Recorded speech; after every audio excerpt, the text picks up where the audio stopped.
Dear student, आज का ये जो वीडियो है वो इसलिए है क्योंकि हम एग्ज़ाम तो देते हैं, लेकिन देने के समय जब हम पेपर लिखने बैठते हैं तब हमको पता नहीं होता है कि हम किस तरीके से उत्तर को लिखें जिससे हम अधिक से अधिक नंबर लेकर आ सकें। कई बार ये होता है कि हम पेपर तो दे लेते हैं और घर में जाकर के हम पूरे नंबर को जोड़ते हैं, और जब हम नंबर को जोड़ते हैं तब कुछ बच्चे ऐसे होते हैं जो बिल्कुल बोलते हैं, अरे वाह बहुत अच्छा पेपर बना है, ये जो 5 प्रश्न जो आए थे उसमें 2-2 नंबर के प्रश्न थे और वो मेरे पूरे बहुत अच्छे बने, इसलिए मेरे को पूरे 10 नंबर तो मिलेंगे ही।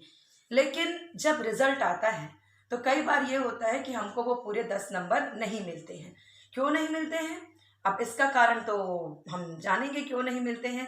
तो ये थोड़ी सी तो राज की बात है, आइए बताती हूँ कि इसमें राज क्या है। अब इसमें राज ये है कि हम उसको इस वीडियो में देखेंगे। आपको ये करना है कि वीडियो पूरा अंत तक देखना है, क्योंकि अगर आप थोड़ा भी इसको स्किप करेंगे तो वो राज आपके लिए राज ही रह जाएगा। तो आइए चलते हैं अपने वीडियो की ओर, और पेपर पेन के साथ आप भी तैयार हो जाइए कि हर उस पॉइंट को आप लिख सके जो कि हमारे लिए बहुत जरूरी है परीक्षा में अच्छे नंबर प्राप्त करने के लिए। तो चलिए स्टूडेंट चलते हैं। हमारे पास 2019 के इस मॉडल आंसर के लिए पहले मैं इस क्वेश्चन पेपर को खोल लेती हूँ। ये कंसोल पेपर है जिसमें 2019 के सेट ए, सेट बी और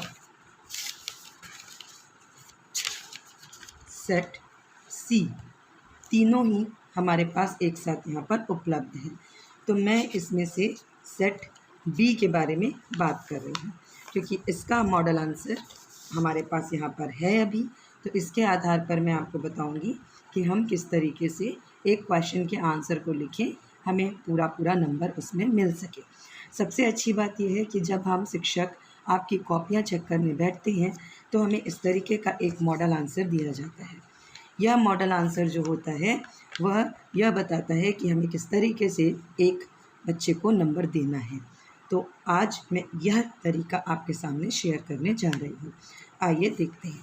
सबसे पहली चीज़ कि यदि जब हमें कोई प्रश्न बनाना है तो यदि वह प्रश्न वस्तुनिष्ठ का है, हमें लगता है कि हम वस्तुनिष्ठ के प्रश्न को सबसे पहले बनाएं। और हम क्या करते हैं, कई बार मैंने देखा है कुछ बच्चों की कॉपियाँ जब मैं इन्विजिलेटिंग करती हूँ उस समय भी, कि हम यहाँ पर लिख देते हैं वस्तुनिष्ठ प्रश्न। आपको सबसे पहले काम करना है कि इस तरीके से पहले एक मार्जिन खींच लेना है अपने पेपर पर, और मार्जिन खींच करके उस प्रश्न को बनाना शुरू करना है जो प्रश्न आपको सबसे अच्छा बनता है। पर हम क्या करते हैं, हम वस्तुनिष्ठ प्रश्न लिखते हैं 1 2 3 4 5, फिर उसके बाद खाली स्थान 1 2 3 4 5 इस तरह से लिख करके छोड़ देते हैं। जैसे कि मैं बता रही हूँ, यहाँ पर हम यहाँ पर लिखते हैं वस्तुनिष्ठ प्रश्न, और फिर 1 2 3 4 5। इसके बाद की जब पारी आती है खाली स्थान,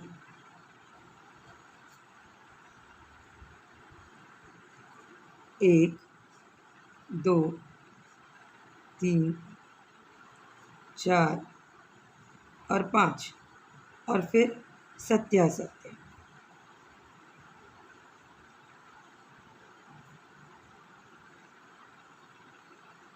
हम इस तरीके से प्रश्न को लिख करके यहाँ पर छोड़ देते हैं। क्यों छोड़ते हैं?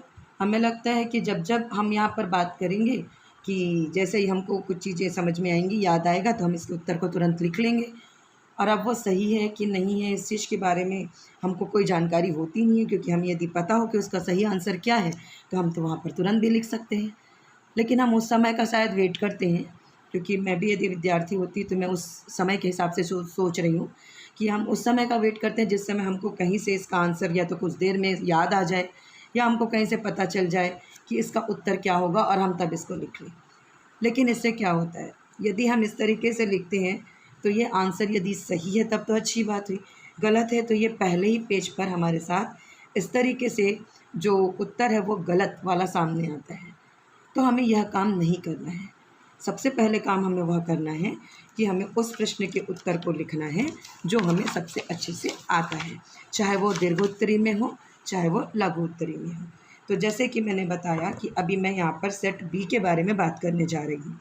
तो सेट बी में पहला जो उत्तर है, मुझे मान लीजिए बन रहा है इसमें का एक आंसर जो, चलिए सेकंड नंबर का जो इसका प्रश्न है, ये आप देख रहे हैं, ये पूरे ऑब्जेक्टिव्स के बाद मैं आ रही हूँ प्रश्न नंबर दूसरा।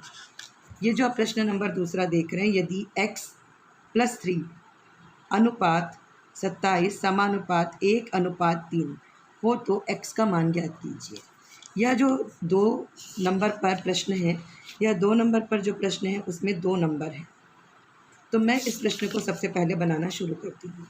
अब जब मैं इसको बनाना शुरू करती हूँ और मुझे ये बहुत अच्छे से आता है, तो मुझे इसे कैसे बनाना है। सबसे पहले तो मैं यहाँ पर उस नंबर को डालूँगी जो नंबर प्रश्न क्रमांक में है, मतलब उत्तर बराबर 2 या हल। अब यहाँ पर मैं इस प्रश्न को लिखना शुरू करूँगी। सबसे पहले मैंने लिखा, दिया है x-3 अनुपात 27 समानुपात 1:3, यह मैंने लिख दिया। अब इसको लिखने के बाद मैं यहाँ पर आगे चल रही हूँ तो मैं इसको बिल्कुल स्टेप बाय स्टेप इसको बनाऊँगी।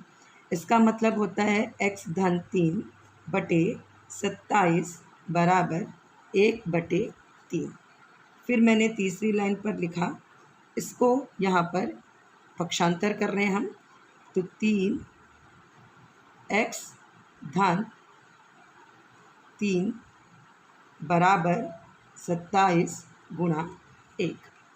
फिर आगे हम बढ़ रहे हैं, इसको हम अंदर गुणा करते हैं, 3x-9 बराबर 27, और फिर हम इसको इस तरफ पक्षांतर करते हैं, 3x बराबर 27 ऋण 9 और x बराबर 18/3, x बराबर 6। इस तरीके से मैंने इस प्रश्न को पूरा लिखा और पूरा लिखने के बाद मैं यहाँ पर इसे ख़त्म करती हूँ। अब यदि मैंने ये प्रश्न पूरा लिखा है और मैं इसको एक तरीका और है यहाँ पर मैं बनाती हूँ, इसको यदि मैं इस तरीके से बनाती हूँ,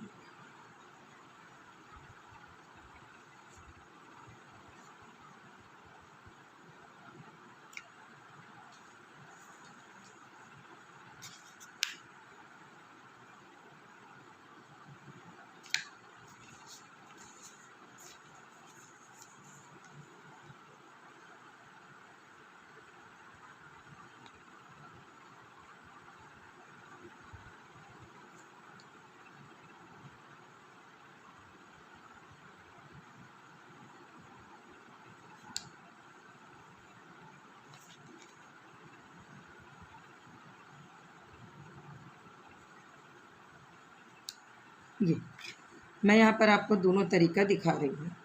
अब मैंने इस तरीके से इस दोनों प्रकार से ये गणित को बना दिया। बनाने के बाद अब आप जो देख रहे हैं ये दोनों तरीकों में क्या अंतर आपको नज़र आ रहा है। ये कॉपी चेक होने गई। अब ये कॉपी जब चेक होने जा रही है, किसी शिक्षक के पास है, उसके पास इस तरीके की आइडियल आंसर होती है। अब इस आइडियल आंसर से टीचर आपका कॉपी चेक करता है। अब आप यहाँ पर देखिए, ये इस तरीके की मेरे पास कॉपी है यदि, और मैं इसके साथ ये जो आइडियल आंसर लेकर के इसको मैं चेक कर रही हूँ। तो यहाँ पर क्या हो रहा है, यहाँ पर मैंने देखा कि x-3 1/3 ये लिखा हुआ है, और x-3 इस वाले पद के सामने आधा नंबर यहाँ पर लिखा हुआ है। चूँकि ये 2 नंबर का है तो आधा आधा आधा आधा 2 नंबर में डिवाइड है। तो यहाँ पर ये आधा नंबर लिखा हुआ है। मैं यहाँ पर देखी, हाँ ठीक, ये मुझे ये पॉइंट मिला, मैंने यहाँ पर इसको ये आधा नंबर दे दिया। फिर इसके बाद मैं आगे बढ़ी तो मुझे यहाँ पर 3x बराबर 27 ऋण 9 दिखा। मैंने यहाँ पर 3x बराबर 27 ऋण 9, ये भी देखा